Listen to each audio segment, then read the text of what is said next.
वाले हैं एक ऐसी भाषा की जिसे सुनकर अक्सर हमारे दिमाग में सिर्फ पूजा पाठ या मंत्र ही आते हैं, है ना? लेकिन सच्चाई इससे कहीं ज्यादा दिलचस्प है। चलिए सीधे मुद्दे पर आते हैं और समझते हैं कि कैसे संस्कृत असल में पूरी भारतीय ज्ञान प्रणाली का एक ऑपरेटिंग सिस्टम रही है। अब अक्सर एक सवाल उठता है, क्या ये सिर्फ पुराने श्लोकों की भाषा है? बिल्कुल नहीं। अकादमिक शोध हमें बताते हैं कि ये धार्मिक ग्रंथ तो बस हिमखंड का एक सिरा है, यानी टिप ऑफ द आइसबर्ग। इसके ठीक नीचे एक इतना विशाल और मल्टीडिसिप्लिनरी ढांचा छिपा है जिसने सदियों तक विज्ञान, समाज और कला को दिशा दी है। और इस विशाल खजाने को डिकोड करने के लिए हमें सबसे पहले इंडियन नॉलेज सिस्टम यानी भारतीय ज्ञान प्रणाली को समझना होगा।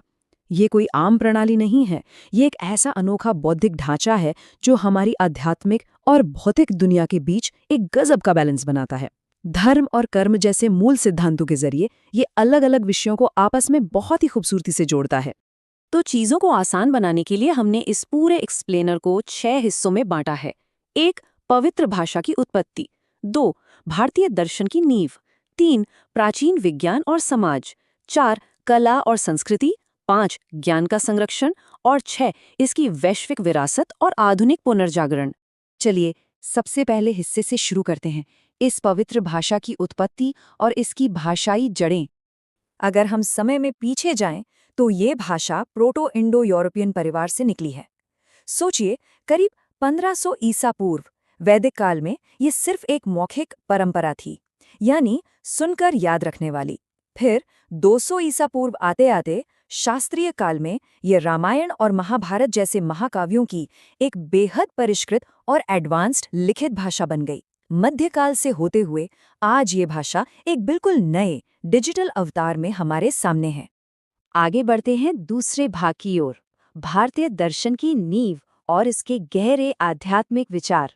अगर हम अकादमिक नजरिए से देखें तो एक बात बहुत साफ है, ये साहित्य कोई एक तरफा बात नहीं करता, बल्कि ये आस्तिक और नास्तिक परंपराओं के बीच हुई उन विशाल, एकदम जीवंत बहसों का रिकॉर्ड है।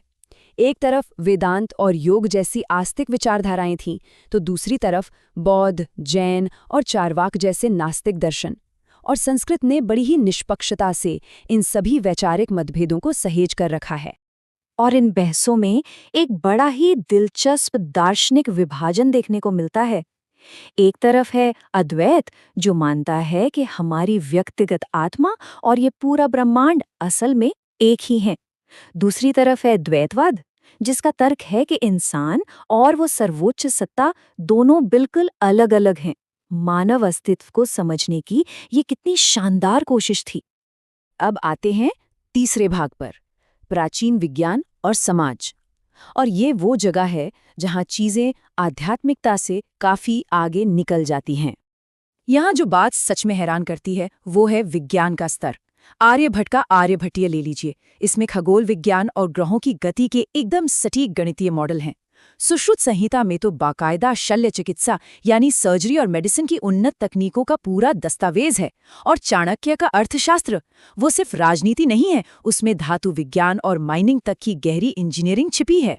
सिर्फ विज्ञान ही नहीं, इन ग्रंथों ने उस समय के समाज और राजनीति को भी शीशे की तरह साफ दिखाया है। शहरों की प्लानिंग, टैक्स सिस्टम और समाज का ढांचा सब कुछ बड़ी बारीकी से दर्ज है। सीता और द्रौपदी जैसे किरदारों के जरिए महिलाओं के अधिकार हों या फिर कूटनीति और अर्थशास्त्र, संस्कृत साहित्य तत्कालीन समाज का एक ऐसा आईना है जो हर पहलू को बड़ी बेबाकी से दिखाता है। विज्ञान और समाज से आगे बढ़ते हुए चलिए चौथे भाग पर नजर डालते हैं, कला, संस्कृति और रचनात्मकता का आधार। अब अगर हम रचनात्मक अभिव्यक्ति की बात करें तो नाट्य शास्त्र जैसे ग्रंथों ने तो कमाल ही कर दिया। इन्होंने भारतीय प्रदर्शन कलाओं के लिए बकायदा नियम बना दिए। नाटक, संगीत, नृत्य के सटीक सिद्धांत, ताल और मुद्राएं, ये सब इतनी गहराई से लिखे गए हैं कि आज भी भरतनाट्यम और कथक जैसे शास्त्रीय नृत्य इसी नींव पर टिके हैं। और हाँ, कला के साथ साथ भगवद गीता और पुराणों ने बहुत ही जटिल दार्शनिक विचारों को आम लोगों के लिए आसान बना दिया।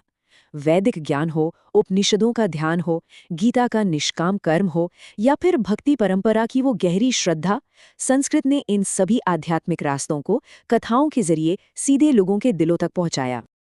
अब आता है 5वां भाग, ज्ञान प्रणाली का संरक्षण। आखिर ये सब इतने हजारों सालों तक बिना किसी डिजिटल ड्राइव के बचा कैसे रहा? इसका जवाब है एक बेहद ही सख्त और सटीक प्रणाली। सबसे पहले गुरु शिष्य परंपरा, जहां ज्ञान को बोलकर एकदम सही उच्चारण के साथ अगली पीढ़ी तक पहुंचाया गया।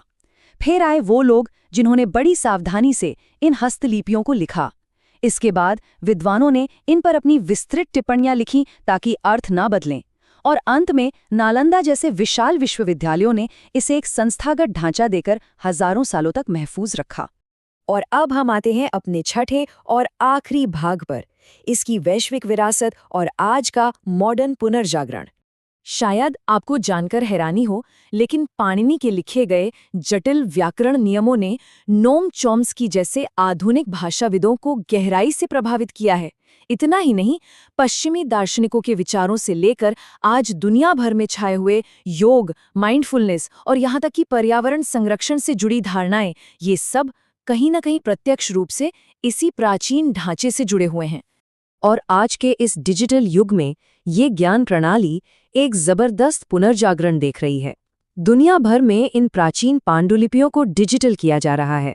वैश्विक शैक्षणिक संस्थानों में इनकी पढ़ाई हो रही है और नए नए अनुवाद इस खजाने को पूरी दुनिया के लिए पहले से कहीं ज्यादा सुलभ बना रहे हैं। ये कोई बीता हुआ कल नहीं है, ये एक जीवंत, लगातार विकसित हो रही प्रणाली है। यहाँ एक बात मैं जरूर साफ करना चाहूंगा, इस एक्सप्लेनर में हमने जो कुछ भी बात की है वो हमने अपनी तरफ से नहीं जोड़ा है। ये सभी तथ्य सीधे तौर पर कठोर पीयर रिव्यू एकेडमिक शोध से लिए गए हैं। ये स्रोत खुद गवाही देते हैं कि किस तरह संस्कृत साहित्य ने भारत की इस विशाल विरासत को बिना किसी पक्षपात के पूरी गहराई के साथ दर्ज किया है। तो इस एक्सप्लेनर के अंत में हमारे सामने एक बहुत ही दिलचस्प सवाल खड़ा होता है। आध्यात्मिक और भौतिक दुनिया के बीच तालमेल बिठाने वाला ये प्राचीन ढांचा हमारे आज के इस सुपर कॉम्प्लेक्स डिजिटल भविष्य में मानव खोजों का मार्गदर्शन कैसे करेगा? ये वाकई सोचने वाली बात है। हमारे साथ इस ज्ञान यात्रा में जुड़ने के लिए बहुत बहुत धन्यवाद। बस ऐसे ही सीखते रहिए।